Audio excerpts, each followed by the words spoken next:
కాళ్ళ వేదుల మధ్య వచ్చే ఇన్ఫెక్షన్స్ దురద వర్షాకాలం వచ్చిందంటే చాలు చాలా మందికి ఇబ్బంది పెట్టే సమస్య ఒకటి ఉంది.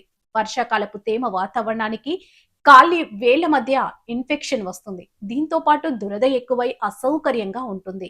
సాధారణ సమస్య అథ్లెట్ ఫుట్ అంటారు. ఇది కాళ్ళ చర్మానికి ముఖ్యంగా కాళ్ళ వేళ్ల మధ్య భాగంలో వచ్చే ఒక సాధారణ ఫంగల్ ఇన్ఫెక్షన్. దీని అథ్లెట్స్ ఫుట్ అని పేరు ఉన్నప్పటికీ ఇది క్రీడాకారులకే కాకుండా ఎవరికైనా రావచ్చు. తేమగా ఉండే వాతావరణంలో వేగంగా పెరుగుతుంది. కాబట్టి వర్షాకాలంలో దీని ముప్పు చాలా ఎక్కువ. వర్షపు నీరు, చెమట పట్టిన సాక్స్ లేదా తడి బూట్ల వల్ల కాళ్ళు తేమగా మారుతాయి. ఇది ఫంగస్ పెరగడానికి అనుకూలమైన వాతావరణాన్ని కలిగిస్తుంది. తేమగా ఉన్న ప్రాంతాల్లో నడవడం, ఎక్కువ సమయం మూసి ఉన్న బూట్లు వేసుకోవడం, తడిసిన కాళ్లను సరిగ్గా తుడుచుకోకపోవడం వల్ల ఈ ఇన్ఫెక్షన్ వచ్చే అవకాశం పెరుగుతుంది. అథ్లెట్స్ ఫుట్ ను ఎలా గుర్తించాలి? పాటించాల్సిన చిట్కాలు, తీసుకోవాల్సిన జాగ్రత్తలు ఏంటో మనము ఇప్పుడు వివరంగా వాటి గురించి తెలుసుకుందాము. ఆ విషయాలేంటంటే ప్రారంభ లక్షణాలు అథ్లెట్స్ ఫుట్ ను ఎలా గుర్తించాలి?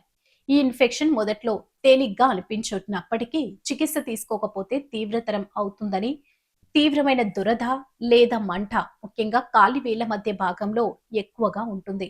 చర్మం ఎర్రబారడం, పొట్టులా ఉండటం, తెల్లగా మెత్తగా మారిన చర్మం, కాలి వేళ్ల మధ్య చర్మం ఉబ్బినట్లు లేదా మెత్తబడినట్లు అవుతుంది. పొడిబారిన పగుళ్లు ఇచ్చిన చర్మం, అరికాలు లేదా కాళ్ల పక్క భాగాల్లో పగుళ్లు కనిపిస్తాయి.